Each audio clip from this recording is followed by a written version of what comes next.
semua atribut kepalsuan. Meski sesungguhnya dia jujur, tulus, dan seluruh ruang di hatinya dipenuhi rasa kemanusiaan. Wataknya halus, gampang tersentuh. Dia dermawan, suka menolong, selalu bersikap ramah, sopan santun terpuji, dan kata-katanya penuh keyakinan diri. Yang tak kenal lekat dengannya akan menganggap pribadinya kuat, padahal dia rapuh, mudah goyah. Dia memoles tubuh aslinya bertentangan dengan takdir yang telah ditakdirkan baginya. Gaun yang bagus, terlihat mewah dan modis, ia beli dengan harga diskon di butik Malibu Lotte Plaza. Itu sudah termasuk sepatu merah jambu dan tas tangan dengan warna senada. Wangi parfum menyengat, hadiah seorang pengagum menyerbak dari tubuh. Dia sadar mode sanggup mengubah penampilan dan kepribadian bisa terangkat naik, membuat orang terkesan. Wih, bulu mata plastik lentik, coklat tua warna lipstik, dan pipi merah merona hasil polesan kosmetik melengkapi wajah. Dia memasang pantat palsu dan tetek yang montok akibat suntikan silikon. Kulit putih bersih, tangan dan betis mulus, dan bulu-bulunya dia cukur setiap pagi. Tangan dan kakinya terawat baik, juga kuku-kukunya. Tentu saja, dia adalah langganan setia salon Herman Tandani. Hidung mancungnya adalah hasil operasi 3 tahun lalu di Singapura dan dikontrol rutin setiap 3 bulan sekali tanpa serasi dengan mulut dan pipi. Dia ingin jadi wanita, padahal 30 tahun lalu dia lahir di Cirebon sebagai bayi laki-laki. Tapi naluri kewanitaannya terpancar sangat menyentuh. Ibarat bah sanggup membongkar cengkraman cacat takdir. Tingkah lakunya sehari-hari cukup menjadi bukti. Dan kabar burung beredar, setahun setelah dia operasi hidung, dia menghibah ke Jepang untuk mengganti kelaminnya. Kini, tepatkah fungsi kelamin yang telah dia ganti itu? Hanya sang pacar yang dapat membuktikannya. Tapi siapa pacarnya? Tidak ada yang tahu. Yang jelas, secara resmi dia belum menikah. Dan dia tidak mau melakukan nikah siri. Tapi siapa sih dia itu? Namanya Nagina. Bisa dipanggil sesuai ejaan Nagina. Tapi siapa sih dia itu? Namanya Nagina. Bisa dipanggil sesuai ejaan Nagina. Tapi bisa juga dibaca menjadi Nagina. Mengapa namanya begitu? Jarang yang tahu. Entah nama asli atau palsu, orang tahu dia enggan menyadari nama keluarga. Kalaupun ada tambahan, paling embel-embelan nulis di depan namanya. Nah, itu dia suka. Miss Nagina. Ya, hati-hati, bukan vagina. Jangan salah eja. Kalau ini dia praktek di rumahnya. Sejak 5 tahun lalu, dia dikenal sebagai peramal jitu.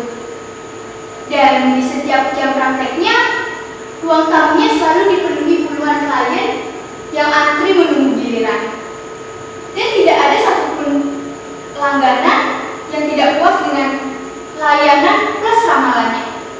Tapi benarkah dia peramal jitu?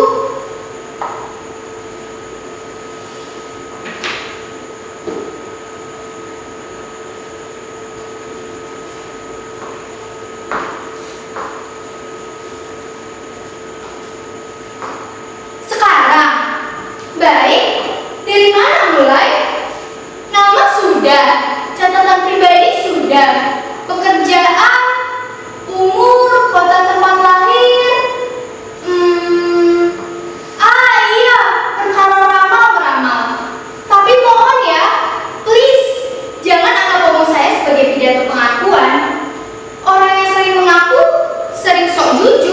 ya artinya tidak jujur.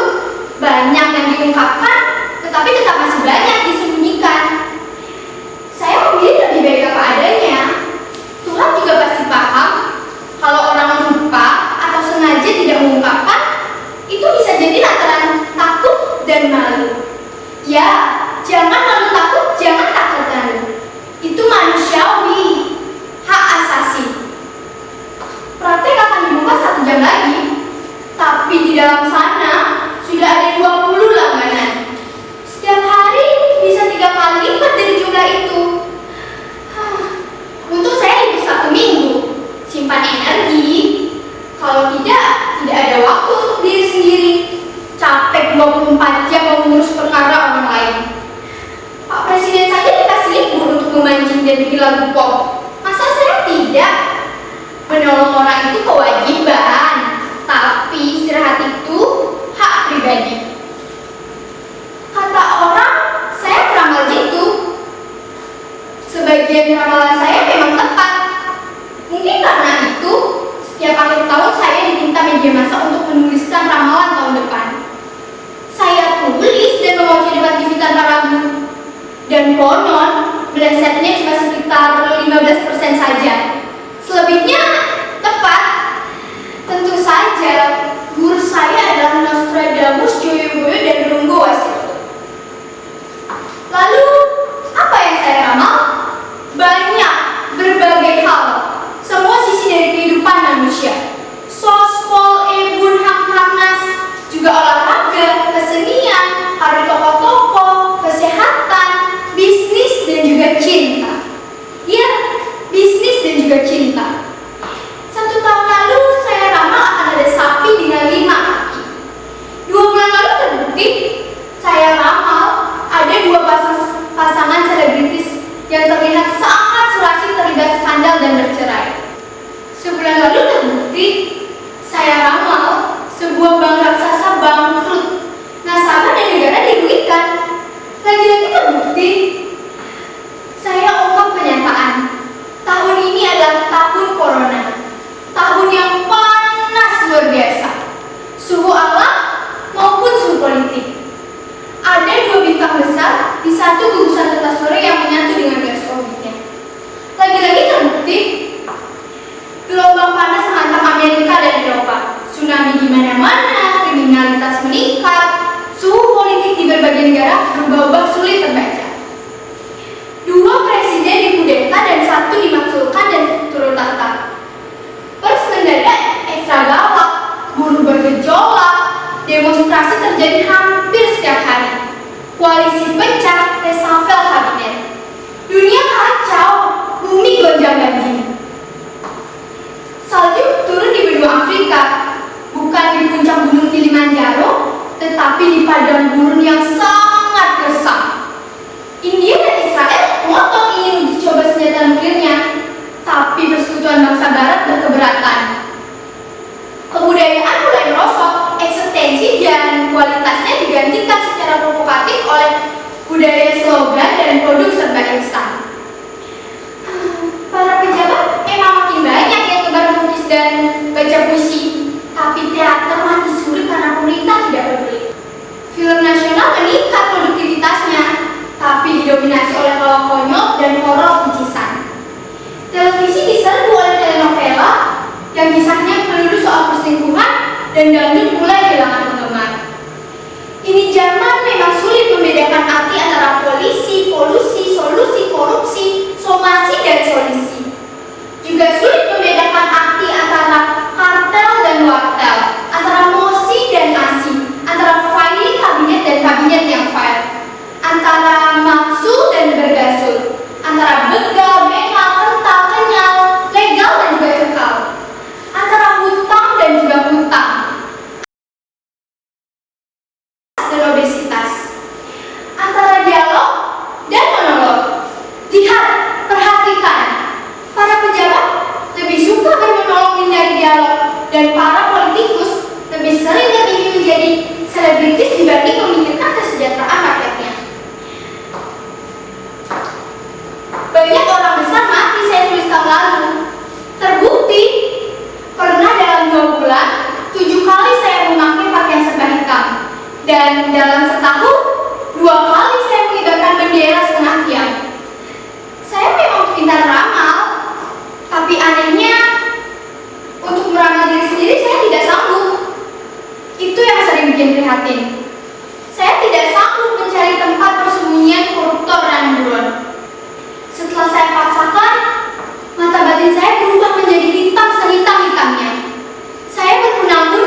Dan mengapa saya diberi anugerah kepintaran ramal? Padahal kata banyak orang saya ini cacat, tidak sempurna, pembangkang takdir, penghujat irama alam. Tubuh dan jiwa saya ganda, mendua. Saya adalah warga kelas 2 yang kalau kebelet pipis di bioskop suka bingung harus pilih pintu WC yang mana, pria atau wanita. Mereka bilang saya ini biang penyakit dan tidak pantas untuk dipercaya. Tapi mengapa mereka tetap datang kepada saya? Padahal saya sering diakui tidak sebagai wanita. Saya benci kata mereka yang suka membenci. Saya waria tuduh mereka yang tidak suka. Lihat baik-baik, semua ini palsu. Mata, hidung, pipi, susu, pantat, palsu. Kalau tidak percaya, mau saya copoti semuanya untuk membuktikan. Perlu. Tidak perlu, sebab bisa kena pasal undang-undang pornografi yang penuh kontroversi itu. Lebih baik percaya saja, saya ini palsu, titik. Tapi tolong beritahu saya, mengapa mereka tetap datang kepada saya? Dan mengapa saya ladeni? Mengapa mereka tidak datang ke peramal lain? Banyak yang lebih jago daripada saya. Dulu, saya banci jalanan. 5 tahun cari uang jadi pelacur. Langganan Uber karena servis bagus. Teknik mental saya, kata semua langganan, tergantung prima. Jangan salah, prima, bukan primata. Apa saja permintaan langganan? Oke, saya berikan. Mau main dengan gaya apa saja? Oke, saya layani. Dan saya juga ikut oke, ikut menikmati juga. Beneran, tidak bohong. Maaf ya kalau saya terpaksa buka air dapur. Tapi akhirnya saya jadi buruan lelaki hidung belang. Dicari-cari, dikejar-kejar, diuber-uber. Mereka sebut saya kembang taman Krakatau, noni sekaligus abang Jakarta swasta. Bangga juga, 3 judul direbut sekaligus. Banci lain mana ada yang mampu menyandang 3 judul. Benar, tidak bohong. Kalau tidak percaya, tanya saja mereka. Banyak yang masih hidup, bisa tanya mereka. Mereka ada juga yang jadi cabul jalanan. Meski ada juga yang insyaf, buka jahitan atau salon. Ada juga yang jadi tukang ojek, buka usaha roti bakar dan bungcam jotong. Kami tidak putus hubungan. Saya sering bantu mereka kalau mereka kesulitan keuangan. Ya, saya mendirikan koperasi simpan pinjam dan butik ala kader yang menyewakan rok, blus beserta aksesorisnya. Harganya, nauzubillah min dzalik, murah niat. Namanya juga subsidi. Ini swadaya, bukan bantuan Pemda. Jadi, saya wajib bantu mereka. Dewi Langit, saya tidak pernah menyembunyikan latar belakang. Untuk apa? Dan mereka tidak pernah saya larang kalau ingin bercerita. Betapa kacaunya saya semasa Dita Cinta di SMA itu. Saya tekad jangan lupakan sejarah. Ya, ingat ya, jas merah. Jangan suka menjilat darah. Salah. Jangan sampai jangan siksa si baju merah. Salah lagi. Pokoknya begitulah ya. Tapi sekarang sudah berubah menjadi jas biru. Jangan sampai bibirmu ungu. Hush. Aduh, kalau sudah larut begini, bisa lenyap kewibawaan saya. Dan terjadilah, muncul lagi deh watak cabur jalanan di zaman dinosaurus dulu. OMG, sudah, stop. Back to the point, perkara kebiasaan ramah saya dan perkara kerja ramah saya. Tapi 5 tahun di jalanan memang sulit dilupakan. Sudah sangat melekat. Semua langganan tahu asal-muasal saya.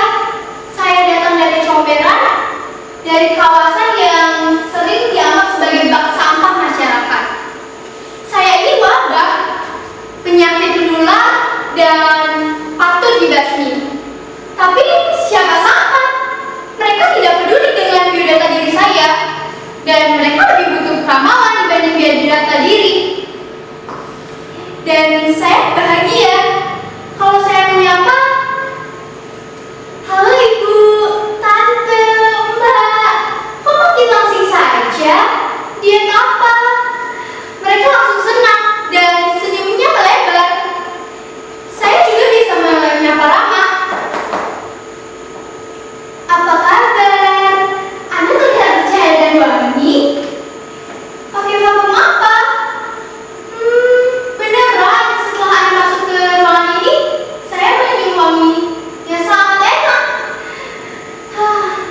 Mereka senang dan langsung bersahabat.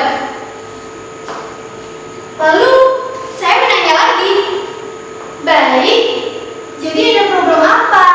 Apa yang bisa saya bantu? Dan apa yang ingin Anda tahu?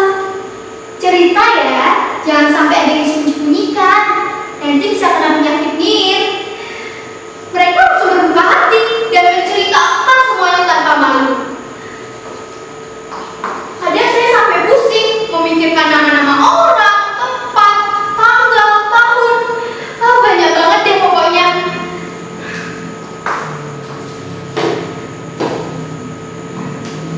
7 tahun saya menerima kekuatan ini. Pangsit ini. Iya, pangsit ini. Aduh. Ya, intinya begitu deh. Ini zaman memang sulit membedakan arti antara pangsit, wangsit, pasus, kasus, sasus. Ya, tapi paham ya apa yang saya maksud. Pokoknya anugerah ini. Bagaimana prosesnya? Seingat saya, waktu saya selesai melayani langganan ke-9, saya cebok di pinggir kali. Kasar banget, maksud saya mencuci tubuh bagian bawah saya. Lalu tiba-tiba ada mercon. Maksud saya cahaya yang jatuh di depan kali. Cahaya dari mana itu? Siapa jahit malam-malam begini? Keterlaluan bercandanya. Bercanda preman itu namanya. Tapi waktu saya tengok kanan kiri, saya heran. Mercon dari mana? Cahaya dari mana? Sepi begini. Cuma ada saya dan sungai. Memang banyak cabut-cabut lainnya, tapi semua sudah pada tidur. Terus cahaya apa ini? Sinar dari mana? Lalu tiba-tiba ada kepala bayi. Kalau ingat kejadian itu, merinding bulu kuduk itali saya. Kepala bayi bisa ngomong lagi. Kalau tidak salah, dia panggil saya Nagina atau Najima. Ya, intinya begitu deh. Yang jelas bukan vagina ya. Tapi rasanya dia manggil saya Najina atau Najima. Lalu saya ingat, padahal nama saya waktu itu Wince. Ya, nama jabatan, singkatan nama dari nama KTP, Harwindo. Kalau saya ingat, dia bilang begini, "Sudah waktunya kamu berguna bagi orang banyak." Gila, mampus saya. Kejadiannya persis seperti yang ada di film-film. Dramatis, misteri, dan misterius. Nah, ya kan? Apa sekarang saya tidak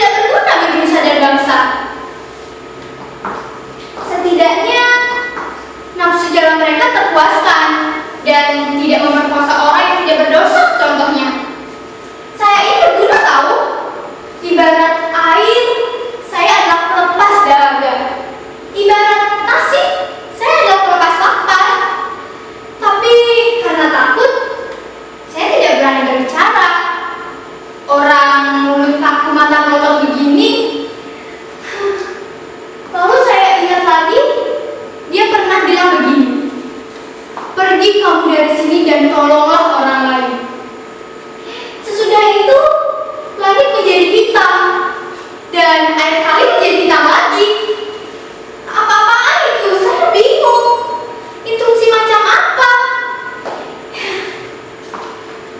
Saya tidak mengerti. Apa sekarang saya tidak berguna bagi orang lain?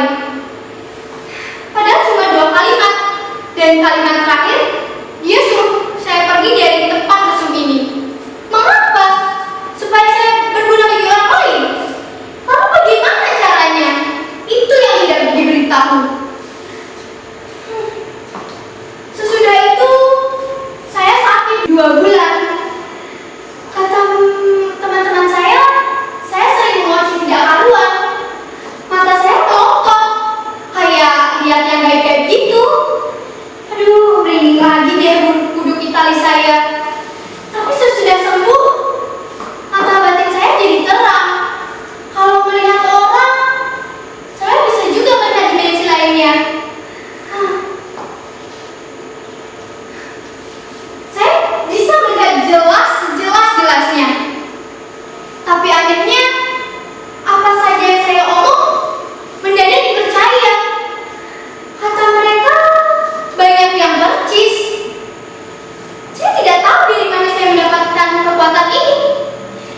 Barangkali dari bagian jahit itu. Ya, dari mana lagi? Begitulah riwayat kenapa saya menjadi tokoh nasional dan sangat dibutuhkan. Tapi terus terang, hidup begini itu capek. 5 tahun mengungkap kutukan dan tidak boleh salah. Kalau melenceng sedikit saja, mereka langsung bawa golok. Saya suka ngeri, tapi saya tidak bisa lari. Ya, bagaimana? Orang muka saya sudah dikenal banyak orang, banyak kelihatan di TV-TV, majalah, dan koran. Banyak orang yang mencari kesempatan untuk saya ramal. Tapi saya benar-benar capek melihat masa depan kita yang semakin gelap. Saya pengen stop. Bisa tolong saya? Please. Aduh, nasib. Aduh, habis waktu kita ngomong. Saya harus buka warung. Kalau tidak, bisa didemo. Maaf ya, para klien sudah menunggu saya. Jadi, kalau situ mau, silakan datang kepadaku. Nanti saya beritahu apa yang ingin kamu tahu. Goodbye, sampai jumpa. Ciao. Tidak ada yang dramatis, tragis, filosofis, apalagi politis. Cuman cerita biasa tentang Nagina, Najima,